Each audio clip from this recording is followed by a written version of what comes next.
What is up, fan of lamb? Joel Gamron here. So happy to be back in the kitchen with you. Happy September. I think this is my first class in September, which is unequivocally, not even close, the best month in the entire year to cook. Do you know why? Throw it in the chat. But I'll tell you why I think it is. Everything is in season. Everything. And by the way, everything is trying so hard to be in season, meaning the tomatoes are like trying so hard to ripen, and that makes for the sweetest tomatoes, right? Stone fruit, peaches, things like that, they're still happening, but then you have stuff that's like, you know, fall, butternut squash, things like that. So this is like such a fun time to cook. There's no big holidays. It's more about like that transition from like light and bright summery foods to like comfort, huggy, gorgeous stews and soups, and that is what we are celebrating today. With our local lamb, we are making a spicy lamb and white bean stew. Personally, I think this is great year-round, but I will tell you right now, this thing just hits on all cylinders. So can't wait to walk you through it. If this is like your billionth class with Fan of Lamb, welcome back. We're here to geek out all things American lamb. This is totally interactive, so you can ask me questions in real time. And the way that you do that is through our amazing culinary producer who is in the chat. Meg, what's up? It's finally stew season. Well, almost. But yeah, you're right. I love this time of year. I know. I would love to hear what everyone has been cooking. I know. In the chat if you want to tune in. I feel like this is a time where people are always in the kitchen because they're like canning things, preserving things, because this is like the final call. It's like if you're at a baseball game and they're like, final call for beer, like this is it. Like it's the seventh inning. We got to get all of our beautiful summer produce in because it's happening and we got to take full advantage of it. And as you guys know, great American local lamb always lends itself to every season. This one, no different. Today, we are going to talk about local lamb shoulder. All right, let's just kind of show what this looks like. Sometimes you go to the grocery store and you'll also see it kind of called stew meat. You ever see that, Meg, at the grocery store? Oh, yeah. And it's kind of like, what is stew meat? A lot of the times it's the shoulder of our American lamb, right? It could also sometimes be the leg or different pieces, but one thing it always has in common is where it's coming from the lamb itself. So let's just imagine, want to go somewhere, let's go to the pastures, okay? And imagine I'm a beautiful lamb. I'm hearing like soft flute music. Yeah, there's soft flute music, there's a rainbow in the background, I'm feeding on some beautiful grass. And if I'm a lamb, right, I'm in the pasture like this. So I'm supposed to be on the ground right now, but you will lose me if I'm, but I'm on all fours, right? And the muscles that we think about stewing or cooking a long time are the most used muscles. So the shoulder, you can imagine the lamb's hunched over, man, that's being used. It's holding up the entire animal. So all the time the shoulder is being used, right? And that is why it's so strong. It's so muscular. That's why this also works with the leg of lamb, because legs are really strong. So a good question whenever you look at buying lamb is you wonder, is where this is coming from on the animal, is it being used a lot? Is this a muscle that's being used a lot? If it's the loin, right? If you think about the loin that's in the middle of the lamb, it's not really being used. It's more kind of suspended. So it's really lean. You can cook it really quickly. Like the rack of lamb, right? That's the rack right here, the ribs.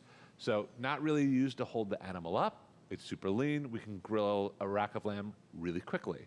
Things like this, stew meat, shoulder, leg, they're muscular and they need to be broken down. They need to be cooked for a long time. All right, hopefully that makes sense to anyone. Meg, anything to kind of add there? No, I think that's such a helpful like illustration for people. Thank you. Yeah. I wish I could actually get on all fours in a green pasture with a rainbow in the background, but next time we'll make AI create a nice photo of me doing that. But what's interesting about the shoulder, stew meat, this is what's interesting. It's the most underutilized. So at the grocery store, you can imagine when it comes to buying American lamb, the most is like rack of lamb, right? Or even sometimes ground lamb, which is great. Sometimes that is the stew meat because it can get ground up and then you can cook it really quickly because it breaks down the muscle. But a lot of people don't know what to do with the stew meat. A lot of people don't know what to do with the shoulder meat. They don't know what to do with the leg meat. And so this is where the win comes in. A lot of the times, these are more economical cuts. They cost less. Personally, I'm going to call it out, they're my favorite cuts. These are the ones that the intermuscular tissue, the fat, it just melts in your mouth. I mean, come on. We all know, a beautiful braised piece of lamb, it just disintegrates on your tongue. It's so good. And so for me, I love that texture. I love that vibe. It's cheaper. I think it's more flavor forward, and it's more forgiving, right? Just gonna call this out. If you have a rack of lamb and you cook it, it's possible that you could overcook it and it can get dry. We teach you how to not do that, but it's possible. With something like shoulder, you can't dry it out. You could cook it for days and it will not dry out. So if you're having a big party or people coming over, it's almost like an insurance policy, right? Like if you're worried about cooking a rack of lamb, a big group of people coming over, maybe it's also a little bit expensive, look to the shoulder. It will have your back every time. Does it have your back? I guess it has your front. Yeah, and it's ready when you're ready. I love that about it. Totally. And that's what this dish is all about. So let's get this started. We have a ripping hot cast iron pan. As you guys know, good local lamb can take on heat, right? And so we've got some neutral oil. Neutral oil is things like vegetable oil, canola oil, avocado oil. And so I'm gonna add this to the pan, right? You can see as the oil kind of dances, maybe Richard, if you can get it, you can see it kind of moves like water. That's how we know it's hot. And this is just what I do. You don't have to do it. But I don't even salt and pepper my lamb shoulder yet. I just start adding it to the pan. All right? And then I find a kind of new spot for each one. And then I salt and pepper it. It doesn't really make a flavor difference. It kind of makes a cleanup difference. Like, I don't know. I find when I salt and pepper on the board or in the bowl, salt and pepper goes everywhere, right? But when you do it in the pan, I want every last bite, every last piece of salt and pepper. I don't want to lose it. So I kind of do it in the pan, and it just kind of traps it all in the pan. And that way I know I'm using it all. And you can give it a quick mix. But once you kind of mix that salt and pepper in, I wouldn't touch it again. I just want to kind of let this sear. So I'm even going to turn up the heat a little bit. And we're going to get this thing really, really going. So at this point, our lamb shoulder is doing its thing. So many of us, when we put big cubes of meat, I don't care what meat it is, we like to play with it, we like to poke it, we like to prod it, we like to flip it. If you want to really build flavor in this stew, this is our moment. Meaning, we got to let this caramelize. We got to let this get brown, which means don't touch it. Walk away. Go do something else. All right? You guys know this, and it's a big part of why we're all here, but it's so important that when we buy lamb, we're specifically buying American lamb. And you can look for little tags on there that says local, but 9 out of 10 ranchers here in America, these are family-owned and operated farms. So we want to support them, right? Really important. The more we support our local lamb ranchers, the more lamb we'll have, the better lamb we'll have, and it really just supports the overall economy, the backbone of this country. So important. Meg, how are we doing in the chat? Doing great. Yeah, we're just talking about what we've been cooking up. People are making burgers, corn, butternut squash. Patty's cooking veggies from her garden. I mean, the dream, Yeah, I think another call out is if sometimes you're thinking, man, I don't want to make lamb shoulder. I just don't have the time. You might think, I don't have time to stew this or do. Well, grab your meat grinder, or they can do this at the grocery store. You don't realize this, but they can do this. You can grab the stew meat or the lamb shoulder meat, walk over to the grocery store counter, the meat counter, and say, hey, can you grind this for meatballs, for burgers? Ground shoulder, it's got this gorgeous ratio to fat that just seasons your meatballs, your meatloafs, your ragouts, and those cook in a flash. That's like ground anything, right? So ground lamb, if you don't have the time, beautiful. You can absolutely do that. And this whole recipe you can actually do with ground lamb. It'd be delicious. All right, so these are searing away. I'm not touching them. I'm gonna cut up some aromatics. I've got some carrots. I'm not a big peeling of the carrots guy. I don't know. It takes too long, and the peel's yummy to me. So I am a big washer of the carrot guy, so give these a quick rinse. All right, and then what I do is I cut it in half, and I kind of like, me personally, just to hold it in half. Richard, can we get close up here? Yeah. I leave the back together like that. See that? I don't cut all the way through. I cut down all the way through the carrot, but I leave the other half intact. So you see how I can kind of still move it? And then I kind of pull it apart. It just makes it a lot easier to handle. And then I'm just going to kind of chop this up into bite-sized pieces. This can be any way you want it. I despise recipes. Those of you who've cooked with me long enough despise recipes who are like, you need to have a perfect 1 inch by 1 inch cube, and like, I can't do it. I can't. Please make them whatever shape you want. Just make sure they're the same-ish size so they cook at the same time. But I don't care if they're oblong, round, it does not matter. All right, these are all about the same size. This is a great time, by the way. Let's check our lamb shoulder.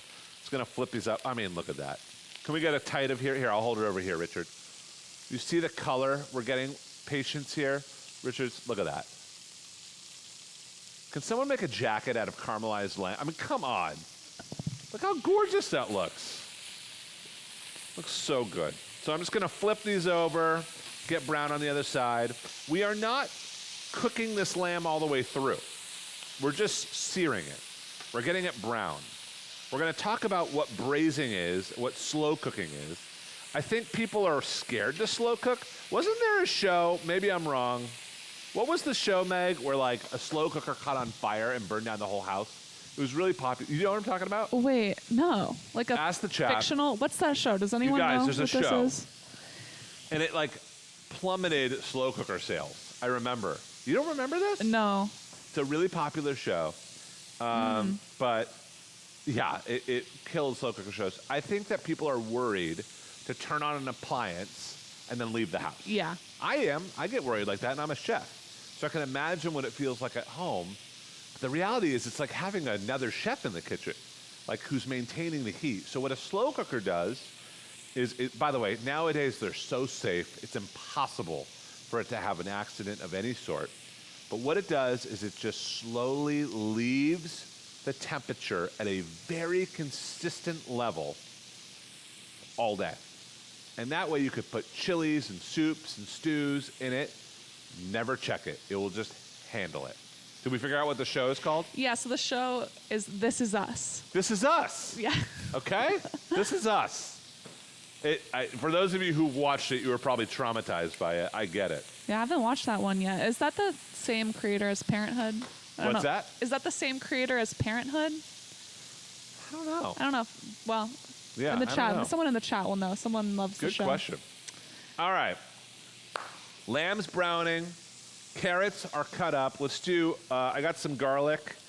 I just like to kind of cut this into coins.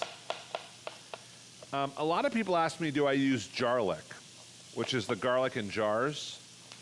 That's like asking me if I use lamb outside of the United States. The answer is, I don't. I do not. Okay, I use local lamb and I use fresh garlic. Jarlic has a muted flavor. Also, I'm not gonna lie, it causes a lot of indigestion. I'll leave it at that. Bad breath. Fresh garlic has a sweetness to it, has a tameness to it that I absolutely love. Fresh garlic all the way. Go the extra mile. Makes a big difference. With the onion, I peeled my onion. This is just a sweet onion. Could be a Spanish onion. Could be a red onion. And I'm just gonna chunk it up. Like same size as the carrots. All right? So just to recap, let's just kind of talk about where we've been. We got our gorgeous American lamb. This is shoulder, cube, stewed meat, whatever you want to call it. We got it searing in some avocado oil. We added some salt and pepper, and we're just browning the heck out of it. We're just building that flavor. Oh yeah, Richard. Let me show you guys what this looks. Come on. This looks so good. You can see it's just brown, caramelized, and delicious. All right? So why do we sear before if we're gonna put this in for however many hours? Simply because the caramelized flavor, the Maillard reaction is what it's called, add so much depth to this stew. If you were just to put these into liquid, you're missing a complete layer of flavor that is there. Could you just throw it all into a pot? You could. Would it be delicious? Heck, of course. It'd be amazing. But it's that much more delicious by taking the time to brown it. Good question, man. I have another kind of related question. Yeah. What if your slow cooker or whatever appliance that you're using has like a saute function? Could you sear it in there? Good question, yeah. So a lot of slow cookers nowadays, or even pressure cookers, which we'll talk about, have that saute button. Let me just say something about the saute button, okay? I think it's because of government regulations. I don't know why. They don't get that hot, okay? They get kind of hot. They're like hot enough for like, maybe if you like have like 1 carrot, you need to saute. But when you have this much gorgeous lamb meat, you have this much carrots, it just doesn't get what you need it to get. So the answer is, don't do this in the machine itself. Do it in a pan and then transfer it. Good question, Meg. All right, speaking of the machine, we're gonna pop open our slow cooker. And Richard, hopefully you can get inside there from a top-down view. And what I'm gonna do is I'm gonna lift out my lamb. I'm being careful not to pour the lamb from the pan because I wanna keep all that lamb fat. This is the part of the shoulder I keep talking about. The fat of the shoulder is so sweet, so unctuous and delicious. We wanna make sure that we can saute our veggies in that and they could benefit from that too. Look at this flavor. Can we go back to that, Richard? If this would not send me to the hospital, I would faceplant into this right now. This is pure umami gorgeousness. So I'm gonna go ahead and add carrots, onion, and garlic. And this is just gonna touch in the lamb fat. And we're just gonna kind of deglaze and just grab the rest of that flavor off the bottom of the pan. We're really not looking to brown these as much, more just kind of like give them a little love in that lamb fat. Just bring up the bottom of the pan. You can already see all the little bits of our local lamb sticking, look at that, sticking to the vegetables. Nothing goes to waste. And it's so important to know that a lot of our sustainability practices here in raising American lamb, nothing goes to waste. Things go to ground lamb, all the trim. There's so many, they're stewards of the land, our local ranchers, and they're thinking completely all the way around. You know, the grass that the lamb feeds on is the same grass that they cycle in and grow other vegetables, and the lamb itself actually helps irrigate and helps grow, and so it's a beautiful cycle. And I think that the sustainability of American lamb doesn't just start in the kitchen, right, in what we're doing and using the lamb. It starts way before then by our local ranchers and the thoughtfulness they put in to raising these beautiful animals. All right, little salt and pepper over these. And now, your kitchen already smells insane because you have lamb fat dancing all over the ceiling. I mean, it's just happening right now. It's happening. But it's about to go another level. So we're gonna add some spices. We've got some cumin, and we've got some smoked paprika. The smoked paprika is gonna add this campfire vibe, as if like literally it just came off of like this log. Like it just adds this unbelievable kind of different level. And then the cumin is just a nice sweet spice, which as we know, lamb and sweet spices play so well together. So I'm gonna shake that together. We're gonna toast that on our veggies. Turn down the heat here just a little. And then I got two kind of surprise ingredients for you. The one is so underutilized, and we gotta all get behind it more, is tomato paste. This brick red paste is tomato sauce laid out onto a table and dried in the sun for 3 days. And it gets really concentrated and like almost like silly putty or Play-Doh-like. And like, you could add this into your scrambled eggs, into your soups and stews, into anything, and it just makes it that much more rich. So we're gonna go in with a couple tablespoons of that. I love the combo of lamb and tomato. You like the lamb and tomato? Yeah, I think the acidity and just like the sweetness, and they just go together so well. 100%. I'm actually tomorrow, we're on the PTA at our school, and so we're having like 4 families over to talk about stuff, and I'm making lamb chops, because why wouldn't I? And I'm pickling tomatoes. I'm doing like a little pickled tomato relish over the top. So I'm gonna smoke the lamb chops, and go with those. I agree. Tomatoes and lamb, best friends forever. All right, this one is a curveball. You may have never used it. This will be the last day of your life that you've never used it. It's called harissa. Very trendy, I would say, Meg, wouldn't you, over the last 10 years? Yeah, it's available in grocery stores, and I feel like once you have it, you're like, I want to use that in everything. Yeah, it's everywhere. It's in every recipe. It is a kind of Moroccan, North African red pepper sauce, I guess you'd call it. Yeah, sauce, somewhere in between a sauce and a paste. I feel like depending on what maker you're getting it from. Yeah, it's not like hot. It's like sweet hot, and that's why people love it. It's got this really good balance. So we're going to add this harissa. If you can't find harissa for whatever reason, any sort of like Chinese chili paste or just chili paste in general will work. Or just double down on the tomato. All right, look at how glossy and caramelized our veggies have gotten in this pan. Look at that. This is just building flavor, right? We started with our local lamb. We capture all that flavor with our veggies. And now all of these I'm gonna shake. Let's go to a top down, Richard. I'm gonna shake into my slow cooker as well. So I wanna just take a minute and recap what we've got going on here. What we've got going on here is we started with some lamb shoulder meat. We just started to saute that, get it brown with some salt and pepper. We cut up some aromatics, 3 things: carrots, onions, a little bit of garlic. We took the shoulder meat out. We put those aromatics in. We added a little spice, a little cumin, a little bit of smoked paprika, some salt and pepper. And then we added 2 different pieces: red pepper paste, right, called harissa, and also our tomato paste, just to add a little bit of depth. I want to pause there. Does that all make sense? Are we tracking? How are we all doing? I have a cooking tip from Patty. It's to put some tomato paste in your gravy. What's that? Tomato paste in your gravy. That's Patty's umami tip. That's a great tip. Yeah, I mean, Thanksgiving's around the corner, you guys. Just a tablespoon of that tomato paste in your gravy. It actually gives it a good texture as well as flavor. I have, and then I have a personal tip from experience. Okay. Just don't cook the harissa too hard if you're doing it in the saute pan, because I've had kind of a pepper aroma in the house where it's like you can't breathe. Fit? Yeah. You gotta be careful. I will say that with chili flakes. Whenever I add chili flakes to cooking, I kind of like forget. I'm like, you know, a little pasta sauce, I'll add a little chili flakes, and I'm like on the ground coughing, and I'm like, my kid's like, "Are you okay?" I forget that all the time. Yeah. Good call. All right, well, we're gonna make this kind of Mediterranean vibes. This is so optional, this next ingredient, but we're obsessed with artichoke hearts. You can buy these frozen nowadays. You can find them jarred like this. They're already clean. They're already easy for you. Drain them. They're awesome. They don't really break down. They just kind of soak in the lamb flavor. So artichoke hearts, we're gonna just go ahead and add those in. We have just a can of tomatoes, just diced tomatoes, nothing big.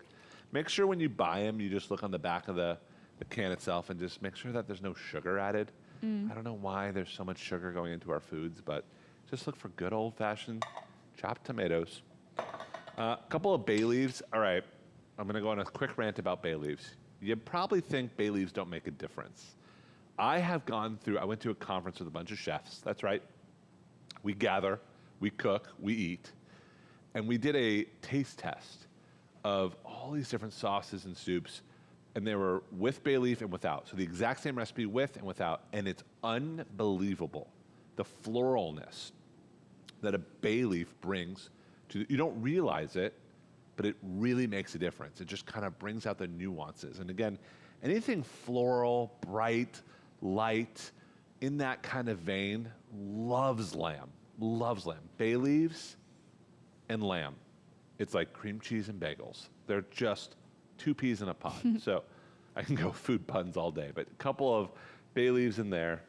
And then I've got some chicken stock, but you can use lamb stock, even better, beef stock, whatever you got. I can go right in. You'll notice I'm not mixing anything. I'm just kind of chucking everything in. And then just a glass of white wine. If you don't have any white wine, a couple of dashes of white wine vinegar. Just kind of cuts through the fattiness of everything, which is great. So all that's going in. And now we're going to just talk about slow cooking. So you close this, you press start, beep, and this one I'm gonna move out of the way, but you literally then go shower, get dressed for the day, get your kids dressed, get them off to school, have a beautiful meltdown, put them in a timeout, get them out of the timeout, get their lunch, the whole thing. Then you go to work, you have a billion meetings, and you come home and you're exhausted. I'm not speaking out of experience. This is just how it goes for everybody. This is a plot line from This Is Us, or what'd you say? Is that a plot line from This Is Us? Or? Exactly. And I don't know. When you use the slow cooker, right? When I'm at work and I'm in a meeting, I'm cooking, right? When I'm picking up the kids from school, I'm cooking. Like the kitchen is working for you. You're not working for the kitchen.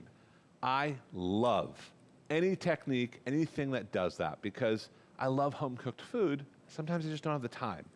Slow cookers allow me to have the time, right? You cannot overcook that lamb shoulder. You would have to cook it for days and days for it to eventually just break down. And even then, it would be a great pasta sauce or ragu. Like, it's just never gonna get bad. So this can go for hours, and it should go for hours. And coming home after a long day, and you open up the door and you smell this spicy lamb stew, it's crazy. By the way, I did forget one thing.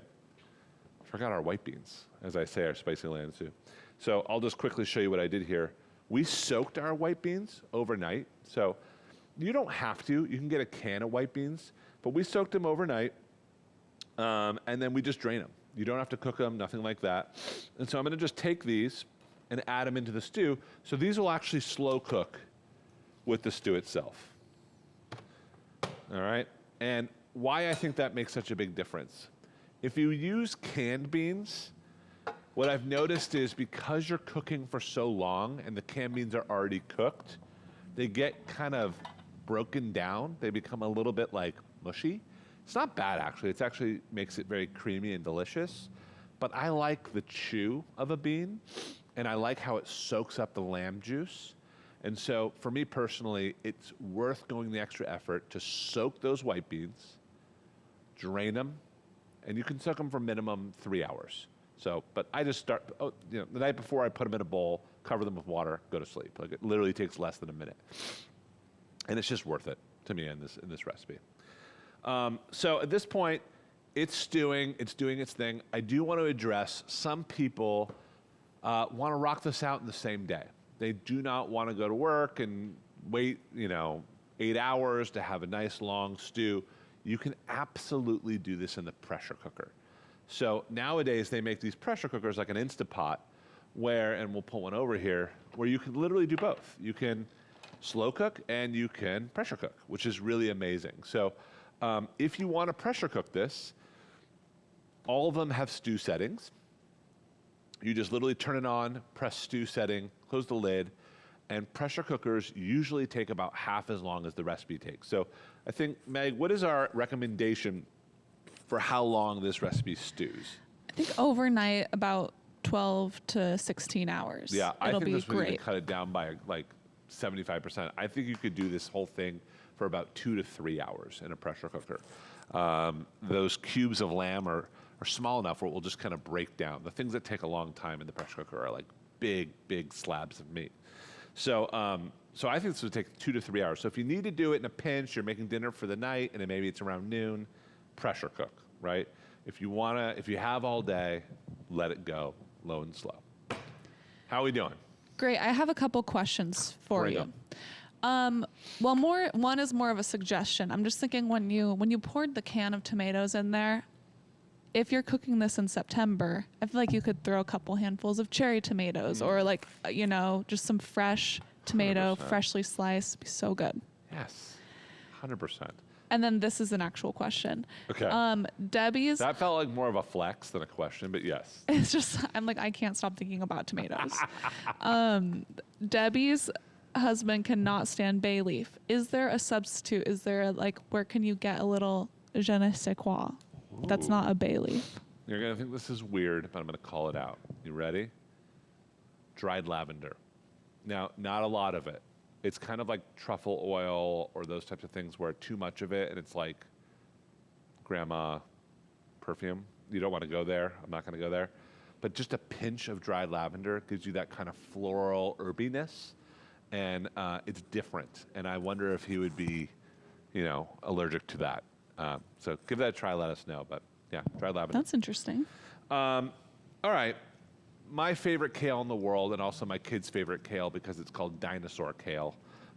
This is called laciado kale or black kale, but the kale itself, if you get really close to it, looks like dinosaur skin, doesn't it? I think it's so cool. I love this kale. This kale used to not be popular, but now it's so popular.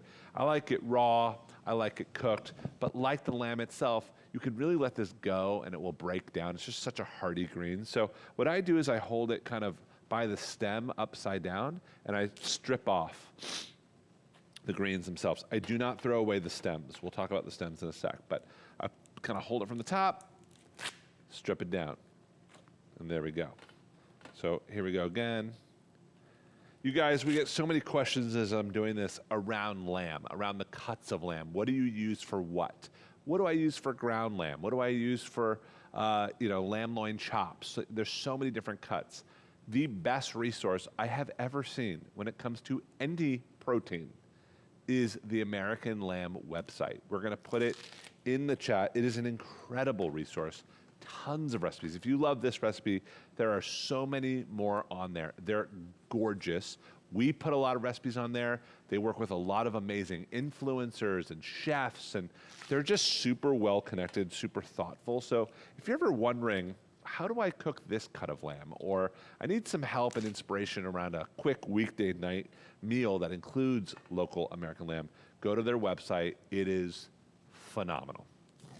Yeah. I just posted the website in the chat if anyone wants to check it out. We love it. It's incredible. And I know a lot of us know about it because we're all here, but it's the best.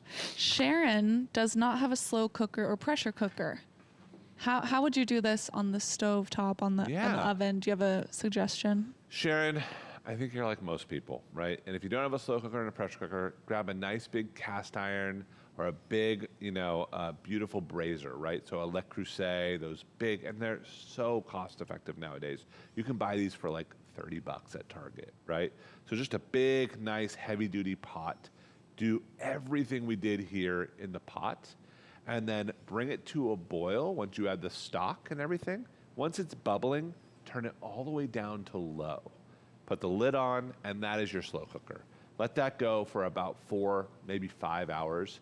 I'll show you guys how you know it's done, but that's all you need. You just need a big pot. Good question. Old school, my type of gal. I like that. These stems, I promised we would address them. I throw them in the freezer, and I treat them like asparagus. So I chop them up into salads. I saute them with my eggs. I grill them. They're really, really crunchy and really, really sweet. Just don't throw them away. They're like a little meal right here. So I just throw them in the freezer. I just don't want to deal with them right now, and that's okay. Part of saving food at home doesn't mean you need to throw it all in the stew or make it all work. Part of it is just putting it in the freezer, dealing with it when you can. You have the mind space to do it. All right. Some of this kale, I'm going to say with most of it, I'm just going to chop it up. And basically, when this stew is done, right, you come home from work, when this stew is done, in the last kind of couple of minutes, I just kind of toss the kale in. So I open up, in this case, our slow cooker. You can see we already have a little bit of kale happening in there, but you could literally just add more. And I think this is such an easy way to add vegetables to whatever you're doing. It kind of melts, and it also bulks out the entire stew itself. So I just kind of fold those in, and just the heat of the stew itself will kind of break down those gorgeous, beautiful kale. You can see it's already kind of like integrated into the stew itself. This looks so good. I also think spinach or cabbage would be really good in here. Any greens you have. You know what I like is the bane of my existence? I just want to call it out. You guys can tell me what you do with it. Like mesclun salad mix. Because I'm like, when it's all mixed, like, and it has the red leaf, and they're so tender, I'm always like, what do I do with all of this? Like, maybe it's starting to get wilted. I never get through the whole box. Dude, what do you guys do with that? Because I can't really throw that in here. What do you do with your mesclun mix? Gosh, I'm such a, I don't know, maybe I'd call myself scrappy, but I just like to buy a kale or a spinach that like can go either way. You avoid the mesclun mix. Yeah, that's just how I cook, because I'm like, I want to be able to go hot or cold with it. I like that. Yeah. I think that's a good strategy, because then you have the flexibility, right? And that's kind of what we're going to talk about now, which is like, you can cook the kale, or you can do what I'm going to do. This is a nice little finishing touch, is I kind of roll the kale up like a little cigar. In cooking, I know a lot of us know this, but this is called chiffonade. So you roll it up, and you just take your knife, and you kind of just shave as thin as you can. And it looks like kind of confetti when you do this. Mm-hmm. Yeah, totally. And this is a great little topper. I think it's nice to have cooked kale and kind of raw kale. It just makes for a really nice texture. I don't know. Differentiation. Makes it interesting. I don't like eating just soup. I like a crouton or a breadcrumb or a nice raw piece of herb or something on top just to kind of play with it. But you can see I have like this really beautiful kind of shaved kale. I might take a little bit of lemon juice and just at the last second squeeze just lemon juice over the top of this. And then just kind of toss it. And you have this really quick little cutting board kale salad. I'm just going to try this as is. Yeah. Crunchy. It's like a coleslaw. Yeah. It's so good. So I'm also going to take the other half of the lemon, and I'm just going to kind of squeeze this at the end. If you squeeze this in the beginning, you just lose the lemon juice. So at the very end, the lemon kind of brightens everything up. It's almost like adding salt at the end, right? By adding a little touch of acid, the lamb comes through more, the carrots come through more. It's really nice. So I'm just going to mix that in. And at this point, oh my gosh, this smells and looks just like everything I ever want in the world. It really does. So, let me show you how I'm going to plate this up. I'm going to grab a bowl. Richard, are we all ready for a little close-up of this? Make sure you can get the bowl in there. Because this is going to be some beautiful soup and stew stunningness. You ready? We close on this one? Let's try it. That's what I want to see. All right. Here comes the stew itself. So going right in, I'll make sure to pile it up so you guys can really see it. But just stunning. Overflowing with greens, the lamb shoulder just peeking out. It is the base, it is the hero of this entire stew. Everything tastes better because of our local lamb that we braised, took the time, and it just falls apart. And I want you to see what I mean by fall apart. So here's a piece of the lamb shoulder. We talked about how muscular it was, right? And how you know when this is done. Well, Richard, can we get to the, yeah, close up? If I just use the back of a spoon and I just press on it, it just kind of breaks apart. And I mean, if that's not tender, I don't know what it is. That's perfect. Oh my God. Lamb is so different. I'm sorry, just eating that, compare it to anything you want. It is in its own world. Good, local American lamb has this vibrant flavor just on its own. And I always say this in a lot of classes. If you don't know how to use lamb, wherever you use ground chicken, wherever you use beef, wherever you try swapping in good local lamb. It will change the dish for the better. It is so good. It's that easy. My wife makes an amazing lasagna. She uses pork, she uses veal, she uses beef. She mixed in lamb one time, changed the entire lasagna for the better. She's never gone back. That's the easiest, lowest hanging fruit is do what you know, swap in some great local lamb. You'll be shocked of how amazing your dishes come out. So I'm going to go ahead and add a little bit of this kale right on top. Look at that. Guys, we are here. We are in soup season, soup and stew season. There it is. It's beautiful. Isn't that just stunning? White beans, A little bit of that carrot, the lamb itself, perfectly brothy, a little bit of that bright kale. Let's try this. This is gonna be hot.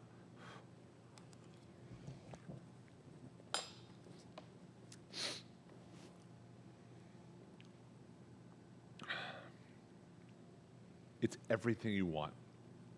It's what you're craving right now and you don't even know it. We've had a whole summer of fresh salads, of beautiful light and bright food, and I love that food. I love that food. But you dig into something like this spicy lamb and white bean with kale stew, and it's just, you didn't even know you were craving it, you're craving it. And when you try it, you're gonna want it for lunch. You're gonna wanna break some eggs into it for breakfast, because this would be awesome for breakfast. What I would do is I would take the leftover stew, put a little bit in a nonstick skillet, just bring it up to a nice little heat and crack a couple of eggs in it, kind of like shakshuka, and just kind of break those eggs into the stew, and it would be amazing. Maybe a sprinkle of Parmesan, but this to me feels so well-rounded. Oh my gosh. Any last questions from everyone? I'm just gonna wolf this down. Well, we're kind of talking about different recipes to incorporate lamb. I personally love a lamb wonton, like a lamb wonton soup. Oh my gosh. So good. And then Mike said, what about pulled lamb? Like a pulled pork barbecue kind of situation. And that's where lamb shoulder could be killer. I mean, you could smoke a lamb shoulder and do like a pulled lamb sandwich, and it's to die for. Absolute to die for. I actually saw this recipe. You know those pulled Chinese noodles? I'm sure a lot of you guys have known it. Yeah. They're becoming really popular. And I saw someone pull the noodle, take some ground lamb, put it in the noodle, and then kind of re-knead it. So the lamb was actually like in the noodle. Whoa. And then, then they boiled it, and it was like this long noodle with boiled lamb in it. Looked amazing. They tossed that with like a little bit of like, what's the crispy garlic stuff that we always talk about? Chili crisp. Chili crisp. Chili crisp. Yeah. So good. You guys will always be a fan of lamb. This never gets old. We love you guys. We absolutely love getting in the virtual kitchen with you, cooking along. Again, go to the website. American Lamb has all of the resources that you need to really continue to support our local ranchers, but just have unbelievable, incredibly protein-packed, gorgeous, gorgeous American local lamb in your houses every single day. We can't wait to see you on the next class. Happy cooking season. This is the best of the best. This is the time. We'll see you next time. Thanks, everybody.